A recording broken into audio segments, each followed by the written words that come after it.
Hi everyone, and welcome to our latest edition of An Englishman, an Irishman, and a Load of Bollocks. As ever, it's me, I'm the Englishman. I'm with Paul, who's an Irishman, and we've got Sarah O'Donovan, who's appeared on our podcast before. And we're delighted to welcome Sarah again. This is part 2 of her story.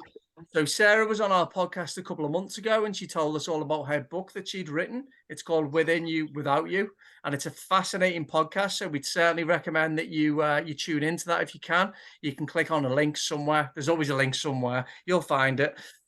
So Sarah talked to us about her book, her inspirations for writing her book, and how her life and how the characters she'd met along the way and how the different places that she'd been to had inspired her to write the book. So we would love you to watch that first before this one if you can. But we brought Sarah back today because it was such a fascinating podcast. We just basically wanted to hear more from her. So Sarah, how are you? Yeah, I'm good, thanks, Dave, and thanks very much for having me back. I enjoyed it so much, and we had a few other chats, didn't we? Off, not off camera, but off podcast or whatever. And yeah, it was super. I enjoyed it so much. So I'm really thrilled to be back chatting. Oh, brilliant. And Paul, how are you? Yeah, I'm good. Hi, Dave. Hi, Sarah. The last time we spoke, Sarah, my internet crashed. So it was the kick in the arse that I needed to update my internet. So thank you. Your camera looks much better than mine. It's much clearer. Yeah. It's super good, as to say. Yeah, no, it's good. It's good. So I enjoyed the podcast. I was in it and I was out of it. It's like the name of your book, really, isn't it? Absolutely. Yeah, it really was. And I've been really enjoying your your conversations, the two of you, actually. And I mean, I don't want to hijack the flow of where you want to go, but I have to say, you said it recently, and I found myself getting a little bit triggered by it, thinking, oh God, that's me. Because do you remember when you were talking about too much Telegram, too much conspiracy, too much all of that? And I was down that a bit too. And then I've kind of come out of that and I've mended my ways a bit. And I was away in Yorkshire last weekend, and I just thought there's no need to be pulled into that morass of madness, and so I've just got rid of all of them except one. You have to step aside, don't you?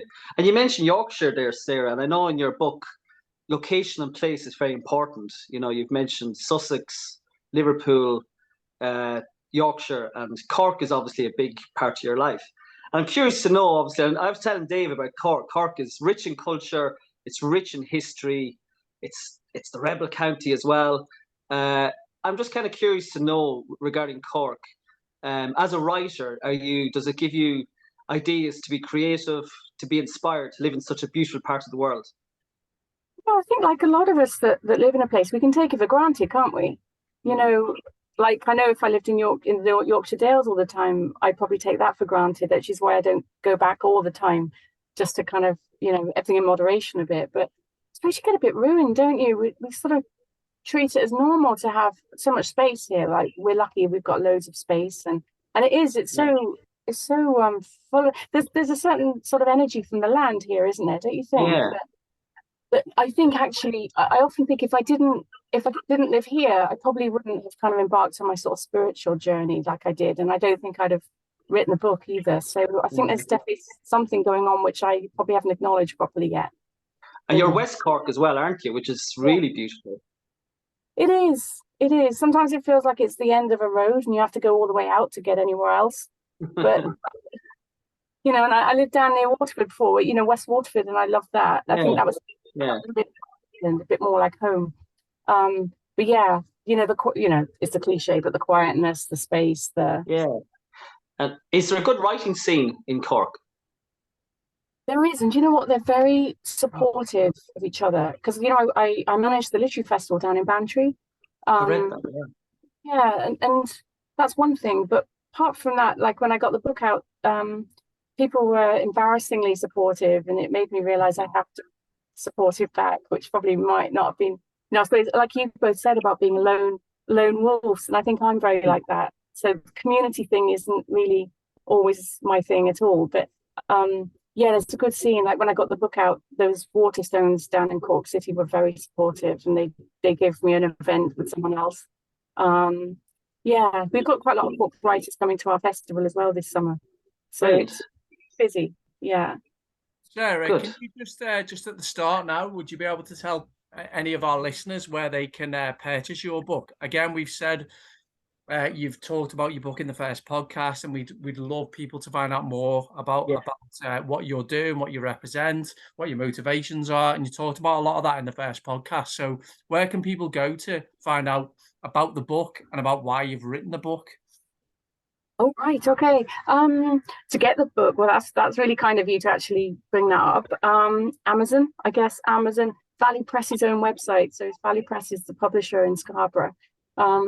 So their website, Amazon, bookshops over here, which I suppose placed the book in. But mainly, yeah, the usual outlets, really.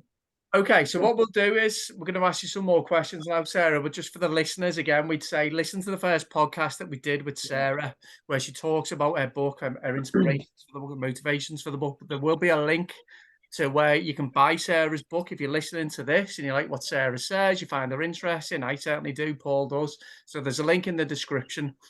So I think a lot of what we want to talk about tonight is, again, your Irish connection. I know Paul wasn't able to join us on the last podcast, and I know Paul's got a lot of questions relating to Ireland and your connection to Ireland. And Paul, can you take over from here and Yeah, I'm just kind of curious, Sarah. Like, I won't say you're an outsider looking in because obviously you've been living in Cork for a while now, and I'm just curious to know what your thoughts are about Ireland and changes you've seen within our beautiful country. And I'm just thinking, even specifically, nailing it down to your county of Cork, which I kind of said at the start, the rebel county, for instance. But I often think of Cork that there's a sadness to Cork because when I think of Cork as a child and growing up reading Irish history, I think of wonderful. We mentioned privately, I think you said to me that you're not far from Michael Collins, his homestead.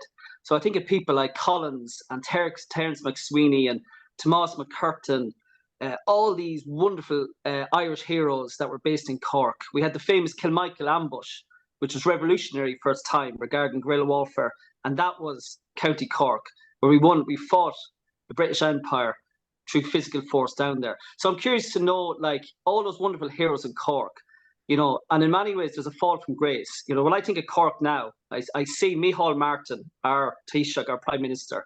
I see Simon Coveney, who's a Bilderberger. I see Holly Kearns, who is like the pretty girl virtue signaler down in Cork. I see Mick Barry, who is a communist. So I'm just kind of thinking, what's your thoughts? It must be painful to see what's happening in Cork. Or am I being too pessimistic there? God, absolutely not. I mean, I totally agree with you on that, Paul. And I mean, I wouldn't be anything like as knowledgeable and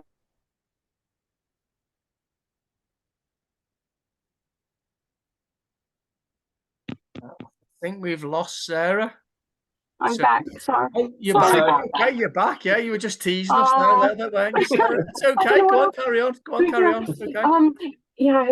Well, yeah. I wouldn't be half as obviously knowledgeable or articulate or anything about all of this as yourself, Paul. But I so agree with you. I agree with you wholeheartedly. To be honest, I'm so proud that Michael Collins was born like a mile and a half from us. Like, so proud. And to be honest, it wasn't until the madness or worse of the last 3 years that I was absolutely even more kind of inspired by all of those stories. And reading all the local books, the local kind of historical books about West Cork and the War of Independence and all. I mean, do you know what? Actually, the other day, I found a photo of Michael Collins, literally the road behind us, and our house was in the background. Oh, and that was wow. such a thrill. Wow. And so and maybe I'm talking out of turn, but you're so right. I look around me and it's like the people I see here, most of the people I see, they don't seem to even connect to that. Yeah. I was talking to my daughter who's studying obviously in history at school, and the thing is, like, then they knew there was an occupying power in government, and there is now, I feel, but no one's aware of it. They don't know it. And you know, I mean, Holly Cairns is on our board at work. Oh Jesus. Yeah. Yeah. You know, Sarah, What would you say that what would explain that that disconnect then between the generations? You know, obviously Ireland, it's relatively recent history, going back 100 years, a real spirit of you know, spirit of independence, obviously a spirit of defeating oppression, a spirit of building a country and a society in the face of that oppression, to where we are now, you know, where looking on from a relative outsider. I've got Irish connections myself, you know, I've got Irish ancestors, and I love Ireland. I can feel Ireland in my, you know, in my blood. I love so many things about Ireland, but how has it gone from a country that nurtures family, the kind of cherishes patriotism and tradition and culture, to a country that seems to have been captivated by, or captured by, some very left-wing ideologies? I mean, that's just my view. First of all, do you agree with that? If you don't, fair enough. But if you do, how's that happened in such a short space of time? You know, it's so hard to know, isn't it? Well, I mean, it's not hard to know. I think we know well. I think it's like a fool. We're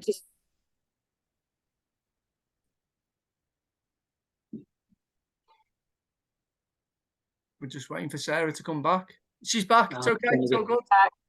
I mean, what is it? Like, I'm hardly in a place to comment. I'm only half Irish and I wasn't brought up here, but just, I think it's lack of confidence sometimes in people, and the respectable and the desire to be so distant from what has been going on with Catholic Church, maybe. Just that outward looking to cultures elsewhere. This obsession with, you know, the horrors of our age around celebrity and this, you know, this superficial lifestyle. I mean, you know, I know a young woman, and who teaches our son, and you know, extra lessons, etc. And you know, mid-20s from here. And I started talking about, you know, wanting to homeschool down the line when all this gender stuff starts coming in. And it was like I had two heads. She had no clue what I was talking about. Like, to them, COVID is finished with, or COVID. And they have, that's what's just so bizarre, that it's like we're living in parallel universes, isn't it? Like, those of us who know, and the others almost, I don't know. I mean, I'm not making any sense, but they're just, maybe they're so used to it. Maybe they take it for granted, their past, their history. Maybe it's just the old days. I think there's I suppose they're so forward looking with this glitzy technology and this brave new world, that the past is a dull place that they're not that inspired by anymore. I don't know. It's a really interesting point, Paul, isn't it? Yeah. I'm just thinking as well, with all the doom and gloom, and I think you said a thing about the word confidence there, that I would agree that we're a country we're still going through an adolescent phase. You know, we've only had our independence only for less than about a century. So yeah, we're kind of going through the adolescent phase where there's a low self-worth, low self-esteem. We're not really sure who we are, what we are. But I'm just curious, Sarah, I know you were at an event in Fermoy, which is in County Cork again. It's the theme for tonight. You were at an event in County Cork 2 weeks ago, so you must have been inspired to know that there is good Irish men and women in the country that are fighting our cause and think like us. God, it was amazing. And you know, even though I say like yourselves, I'm kind of like, you know, not really, I'm sort of alone.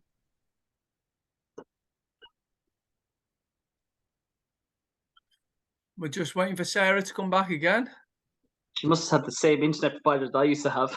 Not that old, the old Irish internet connection. The grand. I think what Sarah was going to start talking about there was the event.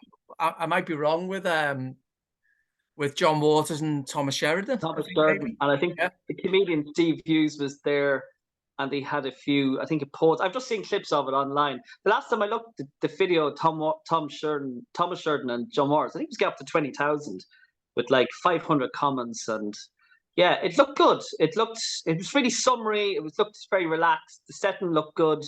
The weather looked good. The speakers looked relaxed. And they kind of, from what I listened to the hour talk back and forth, which was really good. Hi, Sarah. Sorry Hi, about that. Sarah. Will Yes. I Carry on turn my talking. screen? No, Will I it's turn the okay. screen off? Is it? I keep cutting out. Will I turn my Yeah. screen off? Okay. Yeah, turn the screen off. So just for Might help. anyone Yeah. who's listening, so Sarah was about to tell us about, Paul asked a question about how the spirit of Irishness and Irish culture and tapping into Irish history and the spirit of the country is still alive and kicking. So that was what Sarah was, I think you were going to start talking about. Is that right, Sarah? So over to you. Yeah, so I went to that event in Tuatha De Danann, it was called, in Fermoy, and it was absolutely spectacular. I mean, I love Thomas Sheridan and John Waters as well, but it was a moment where you just felt two of the most important speakers or most important minds in this country right now, I feel, were there in, yeah, they're in the room together, or in the marquee together, I should say.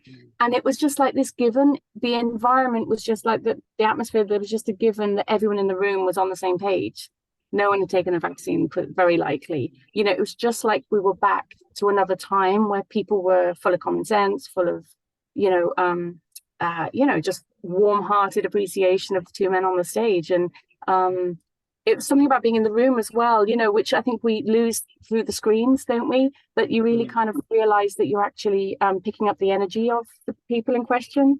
And Thomas in particular had this incredible charisma, I felt. And it was a very realistic talk. And it was just a conversation as it turned out, very free-flowing. But at the same time, I think it ended on a spirit of positivity, really. Brilliant. And then, but so it was in that environment, yeah. And I brought my 50 as well. So and I said to her, this is a moment to remember. It'll probably be one that we won't ever forget. Did she enjoy it? She did. She's a very switched on 15-year-old, and she's very she came in a bit that way, she no phone, no anything. I think she thinks mum's a bit of a mad conspiracy theorist sometimes, possibly.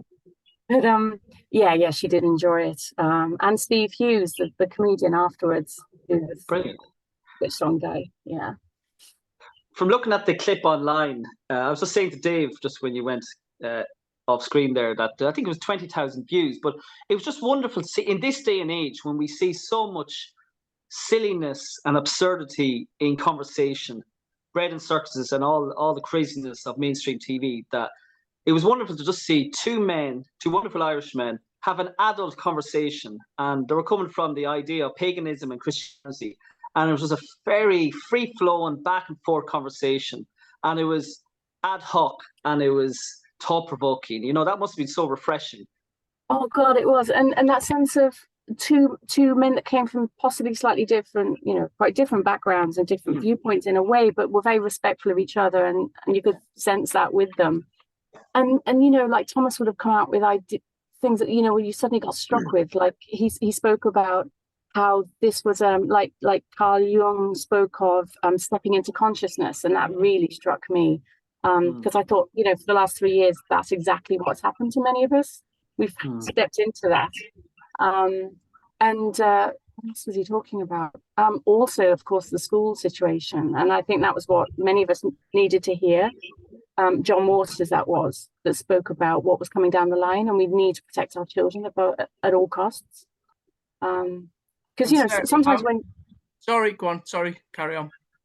So I was going to say that sometimes you think, oh gosh, maybe I'm just overreacting a bit here. You read stuff, the Telegram channels, but to hear Thomas, to hear John speak so clearly about the race to the bottom, especially here in Ireland, was kind of inspiring, and it really cemented what I already felt.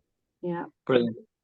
And it was wonderful as well again, we're talking about Irish characteristics and traits of the nation, that the Irish sense of humour, Sheridan being a typical dub, is very quick-witted, good sense of humour, and Waters has a kind of a wry sense of humour. So it's wonderful to see them talking about the serious stuff. And I got a sense they were good sense of humour. They didn't take themselves too seriously either, especially Sheridan. He's good with the manner, the impressions, isn't he? Oh, he is. He's great. He really is. And as I say, it just reminded me the importance of seeing people face to face. Because even when I've seen him in his car since, you don't pick up the energetic from him. You know, the you know, that moment that I think it just strikes you more when you're in the room with them. You know, it sort of sinks in. But yeah, like great humor. And I felt actually in that moment, I felt really privileged to live here, to be here at the time, you know, when those sort of Irishmen are maybe, I wouldn't say leading the way, but being of great comfort and reassurance to us. And how as you say, the moment in time. Sarah, how does it make you feel? Because it sounds like you had a real connection to what Thomas Sheridan and John Waters were talking about. How does it make you feel to be part of a country that's been under such savage societal and psychological attack, to know that there are still great people representing the country who are willing to stand up for the country, who are willing to, you know, to represent the land of saints and scholars, you know, a land of beauty and creativity that spews out over the decades.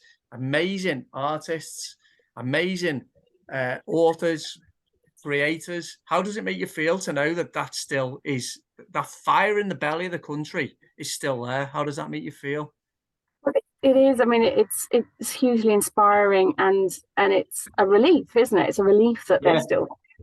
But you know, like I was just thinking as you're saying that, like, you know, I took my 15-year-old up to Kilmainham jail not long ago. You know, where the rebels were executed.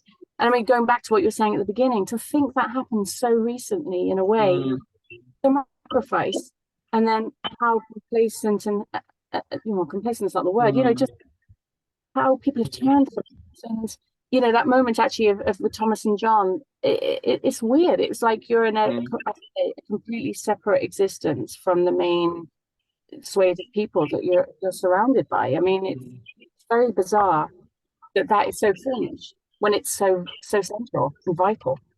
You know, and I have a feeling that like the address was released quite late, as if there was going to be objections or you know, kickback. Insane, because how could that be? I mean, it's they're you know, events like that are so necessary for the future for us. It's food for the soul, isn't it? It is big time. It really is. And it's funny when you come away from there and you just go into like the petrol station afterwards, and it's like you're thrown back into this fake, artificial, synthetic world in comparison. I guess we have to straddle it for a while, don't we? Yeah, we have to roll with it. Sarah, what's your overarching view in terms of not just Irish society but Western society at the moment, Western culture? Are you confident? Are you optimistic? Are you pessimistic? What are your worries? What are your concerns? I'd love to know how you're feeling at the moment. I'm sure I think absolutely no differently to yourselves on that one. I just kind of feel that on an individual level, we're just going to have to be living in a parallel society or something down the line, because this horror story of the technology is just nightmarish, isn't it? But I've been starting to listen to a guy called Paul Kingsnorth lately, and he funny enough, I actually used him as a mentor for my book early on, but he's actually become an Orthodox Christian in recent times, and speaks a lot about the machine and how this has been in preparation for such a long time now, but we're at the moment now, and you know, just that sense of turning away from it. Just you know, I think he had a Chesterton, I'm going to get this wrong, of course, some Chesterton quote around God, and when you don't look beyond the world, you're looking at the world, and especially that's most powerful in the world. And I kind of think that the spiritual aspect of everything's going to become more and more vital, I feel anyway. I especially felt that last week in Yorkshire, you know, very, very struck by that massively spiritual moment of being in the countryside, the most wonderful countryside. And I think that's going to be our kind of medicine from now on in. I mean, that's not very practical, I know, but you know, Western society, I mean, to be honest, I can't bear looking at any of it. I can't bear looking at any mainstream news or anything that people are interested in. You just turn from it. It makes me physically sick, actually, mainstream media and mainstream TV. And did you say that you don't have a TV. Is that correct? Did I hear that? Yeah, well, there's a TV. There's a TV downstairs, but only so that my 10-year-old can watch Father Ted. Brilliant, I love it. A great use of the TV, that. Honest to God, Brilliant, that's If brilliant. you're going to watch TV, watch Father Ted or Only Fools and My Horses. kids love it as well. Yeah, brilliant. That's brilliant. Yeah. But I mean, it's no hardship not to watch it. It's desperate, isn't it? It really is. Yeah. I'm going to just change topic, if that's okay, Sarah, to another passion that of yours, which is horse racing. I know you've had a significant background in it. You've worked in it at by sounds of it, quite a good level. Am I correct in saying your father was a national hunt jockey and he rode? Is it the first televised Aintree Grand National? So I'm curious to know, how did he get on in the race? Because the jumps would have been bigger and dangerous in those days. Did he get around, or where did he place? I'm curious.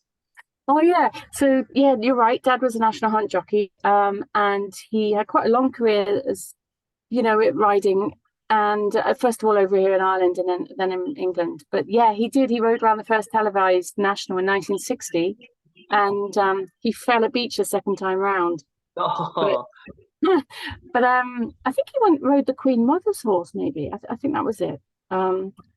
Gay Record, I think the horse's name was. But yeah, the fences were much tougher, and also the safety aspect was very different. So, like growing up, he would have always talked about how all of the railings were of concrete, not plastic, and their helmets were made of cardboard.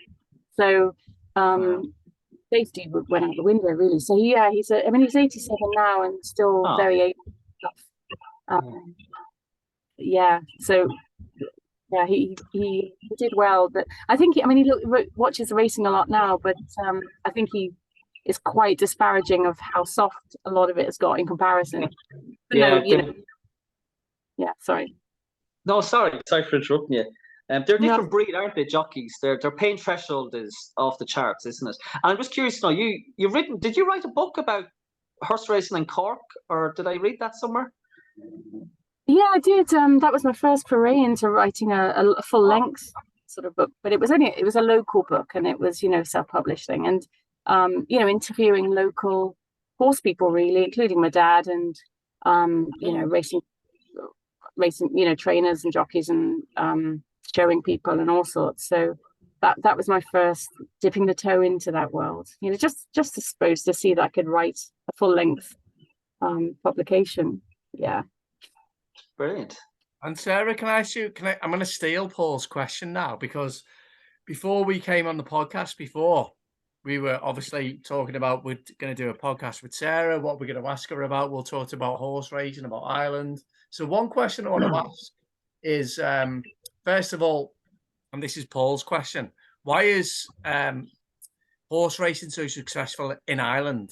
And secondary to that, and to broaden it out, what is Ireland to you? Why is racing so successful? I mean, I suppose they were brought up. I suppose the horse actually is still culturally more central. Only a few generations ago, even on the farming side of it. And so there's more of a familiar. I mean, again, like that, I think more recent generations that stopped, but only our generation maybe. I mean, it's still within very much living memory that horses were very central to their lives. Also, horses are produced here, so I think it's the limestone in the ground. There's so much breeding here, so many horses come from Ireland, and I think there's just a naturalness to the horsemanship here, very much so, across all horse sports. So yeah, and I suppose it's probably supported by government, maybe. I wouldn't be that knowledgeable, I'm afraid, because my interest was always more show jumping than racing, as it turned out. But I mean, I think when you get a very good Irish rider, they're head and shoulders above. Really, it's just in the breeding, it's in the blood. Yeah, I think you hit the nail on the head there as well. You kind of talk about the climate and the environment and the lush green fields, and that does help. That would aid, a horse's probably development. But as you said, like Ireland, I suppose traditionally is an agricultural country, and I don't have a horsing background, but my mother's side would have a farming background, and there'd always be ponies or horses, and knocking around the place. And I think as well, maybe I'm just only speaking. I don't know nothing about horse racing. I just like a bet here and there, but maybe there's a spiritual sense. There's respect for the horse, and I was even thinking as a child, the movie. I don't know if you know the movie Into the West. It's a lovely, Yes. lovely. It's a lovely, innocent Irish movie, and there's a beautiful white horse, and there's like a spiritual feel about it. There is. Yeah. But yeah, it's interesting anyway. As you said, that we kind of produce hardened jockeys, and there's a love there as well, isn't there?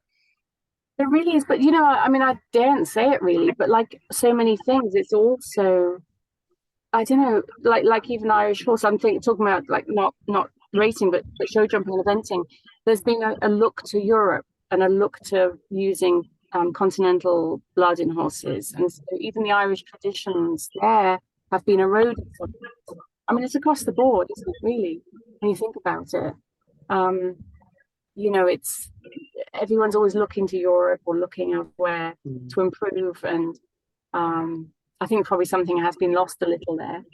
I suppose, Sarah, just to interject there, sorry, we've got 4 minutes to go.